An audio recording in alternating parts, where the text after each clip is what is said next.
Hey folks, Pastor Jason Palmer here from Faith Bible Church right here in Violin, New Jersey with your encouraging word of the day from Ascend FM 107.7. Today our word is the word fight.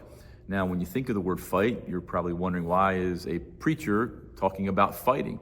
I grew up in the city, and so we were always in some kind of skirmishes, fighting about this and that, and particularly in athletics, always arguing and sometimes getting a little physical. My father was a boxer, and so when we grew up in the city, my father taught my brother and I some certain moves and certain ways to defend ourselves in case we were ganged up upon or needed to defend ourselves. When we think of that word defend, that's the key point of fighting. And we think of the Christian faith. Paul told Pastor Timothy and Pastor Titus in the prison epistles that they needed to fight the good fight of faith. And what were they saying? A physical fight? No, but standing on truth.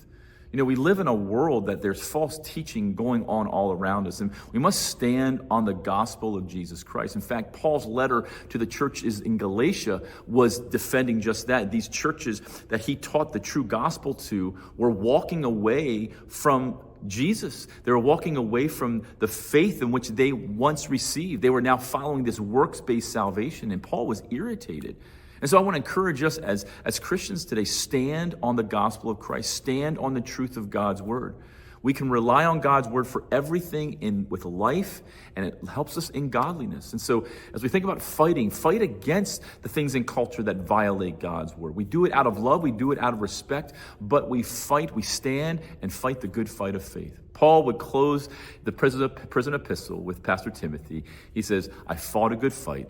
I finished the course, I have kept the faith. May that be our prayer, where we stand on truth, we stand on the truth of the gospel, and we fight to the end so God can be glorified.